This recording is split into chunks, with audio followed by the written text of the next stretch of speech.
Hello beautiful lady handsome man, good morning, नमस्ते। कैसे हो आप सब। तो मैंने ये ले ली एक कटोरी चना दाल और इसको मैं अभी अच्छे से पानी से धो लूँगी। और ये रख दिया कुकर में डाल दिया पानी और दाल अच्छे से धोने के बाद अभी इसमें कुकर में बॉईल होने के लिए 3 सीटियाँ निकाल देंगे। 3 सीटियाँ होने तक इसको अच्छे से पका लेंगे। और ये दाल डालने के बाद मैंने इसमें थोड़ा सा घी भी डाला था। ना इसमें नमक डालना है ना कुछ, तो मैंने ये घी ढूंढ रही थी, थोड़ा सा घी डाल दिया और 3 सीटियाँ होने तक ऐसे ही रख दिया। ये मैं आज कुछ अलग ही बना रही हूँ, जो आपने कभी नहीं देखा होगा ना सुना। तो उसके बाद में थोड़ी देर बाद अच्छे से बॉईल हो चुकी थी। फिर मैंने ये छन्नी में इसको निकाल दिया और उसमें जो पानी था ना, मैंने एक्स्ट्रा ही पानी डाला था। ये पानी पतीले में निकाल दिया और पानी की सब्जी बनाऊंगी मैं। सब्जी में डालूंगी जो रस्सा सब्जी होती है ना, मसाले। और ये छन्नी ले ली मैंने। ठंडी होने के बाद ये दाल को मैंने ये छन्नी से अच्छे से पीस लूँगी हाथ से। ये ठंडी हो गई थी अच्छे से। और एक तरफ रखी हुई है मैंने कढ़ाई, और कढ़ाई में मतलब अभी तो रखी हुई है। इसके बाद ये सारे छन्नी से अच्छे से मैश हो जाए, बहुत अच्छे से मैश हो जाए। उसके बाद इसको मैं रखूँगी कढ़ाई में। तो मैं ये हाथ से कभी ऐसे कैसे कर करके मैंने इसको अच्छे से छान ली, मतलब कुछ भी ना निकले दाल से, मतलब अच्छे से पाउडर बन जाए। मिक्सी में अच्छे से बनती नहीं। फिर मैंने रख दिया यहाँ पे एक कढ़ाई, और कढ़ाई के अंदर ये थोड़ा सा घी 1 चम्मच। और इसके बाद ये जो दाल मैंने पीसी थी ना छन्नी से, जो बॉईल की हुई थी दाल चने की, वो डाल दी इस कढ़ाई में।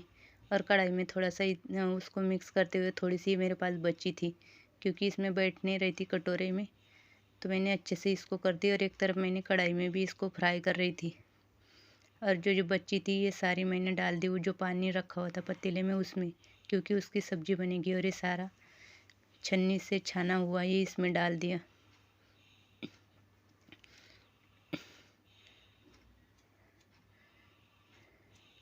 ये सारा डालने के बाद थोड़ा सा मिक्स कर दिया। और अभी इसमें डालेंगे चीनी।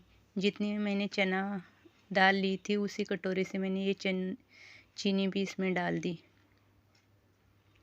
1 कटोरी भर के। लेकिन चना दाल थोड़ी ऐसे इतनी मतलब ऐसी नहीं होती कि उसमें ना मीठा ज़्यादा लगता है, इसलिए फिर मेरा मन नहीं कर रहा था। मुझे लगा कम होगी, इसलिए मैंने और जो डब्बा यूज़ करने का होता है डेली का, उसमें से भी थोड़ी सी चीनी और डाल दी थी। और इसको बहुत देर तक मिक्स करती रही। और जो चीनी थी ना वो पतली हो गई थी। फिर 2-3 घंटे तक ऐसे रखने के बाद गैस पे धीमी आंच पे ये ऐसे बन गया।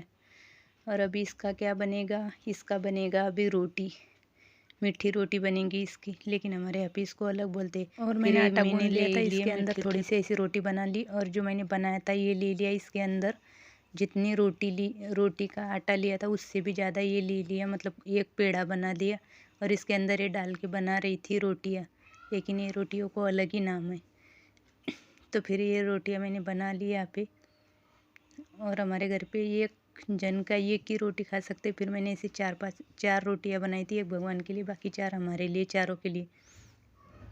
और ये रोटियाँ तो बनाई थी, इसको थोड़ा सा घी भी लगाया था, मतलब पराठे टाइप की थी। और ये रोटी खाई जाती है खीर के साथ। फिर ये बहुत ऐसे रोटियाँ बनाती थी, सेकती थी, और बहुत अच्छी फूल भी रही थी, फूल भी गई थी। फिर ऐसे मेरे रोटी बनाने का चल रहा था। और सोम को एक तरफ गर्म पानी कर रही थी, क्योंकि उसकी तबीयत ठीक नहीं, इसलिए फिर वो गर्म पानी पी रहा था। फिर मुझे भी याद आ गई कि मुझे भी पानी पीने की ज़रूरत है। फिर ये ऐसे करते करते मैंने 4-5 रोटियां बना ली।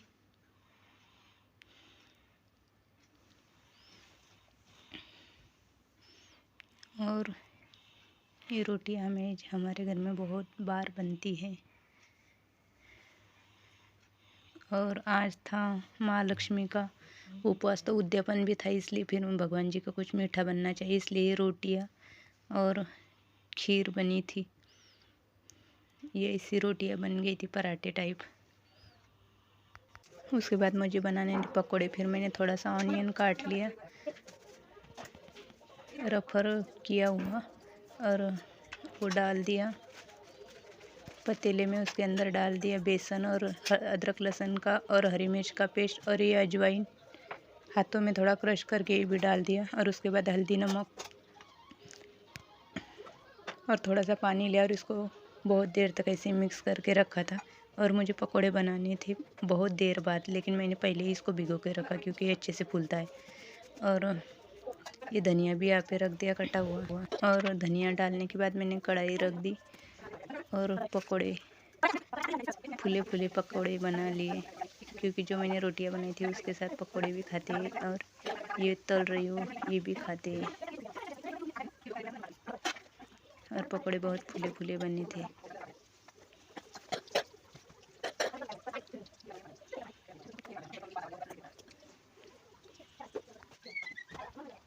और पकोड़े मैंने डाल दिए और सोनम को पकोड़े ऑनियन के पसंद नहीं, फिर उसके लिए मैंने यहाँ पे आलू मतलब ऐसे बड़ा बड़ा आलू काट लिया था, उसके लिए बनाए थे वो पकोड़े। और आज घर पे बन गई थी ये रोटियाँ, ये पकोड़े, ये तो बन रही थी और ये पूड़ी और ये पकोड़े सोनम के लिए आलू के, हमारे लिए ऑनियन के। और ये भी चिप्स भी बने थे, थोड़े तल लिए थे। ये खीर, और आपको मैं एक सब्ज़ी दिखाना भूल गई थी, वो पतली सब्ज़ी थी। और ये चावल भी बन गए थे यहाँ पे। आज बहुत सारी चीज़ें बनी हुई थी घर पे, क्योंकि माता जी का व्रत का उद्यापन था, इसलिए फिर ये सारा बनाया था। और यही होता है हमारे यहाँ पे बनता है। और उसके बाद हम आ गए बाहर हमने आग जला ली थी, क्योंकि आजकल कोहरा पड़ रहा है तो फिर ठंड बहुत थी, तो फिर हमारे पास थोड़ी सी लकड़ी थी, 31 के दिन लाए थे वो। तो फिर यहाँ पे सोनम डाल रही है आलू उसमें। और हमारे पास स्वीट पोटैटो था, वो भी सोनम ने डाला था। तो ये ऐसी इतनी आलू लेके आई थी और ये यहाँ पे ये आग में डाल रही थी। और वो बस उसको खाने में पसंद है, लेकिन ये आग में जलाने में पसंद है, इसलिए फिर वो बहुत सारे लेके आई थी ये जलाने के लिए। और उसके बाद उसने नहीं खाए थे, फिर हमने 2-3 घंटे तक ऐसी आग जलाई थी और ऐसे ही सेक रहे थे। बाय बाय, मिलते हैं न्यू ब्लॉग में। बंद करू 1 मिनिट असं होऊन गेला। नाही तर सगळ्यात फ्लॉप होऊन जाते।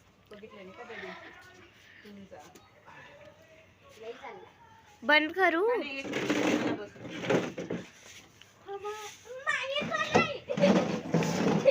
बंद आहे ना।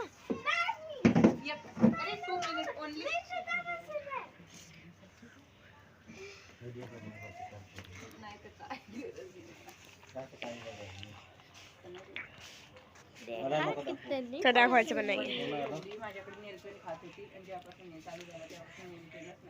जात आहे ना होऊन गेलं 1 मिनिट होऊन गेला।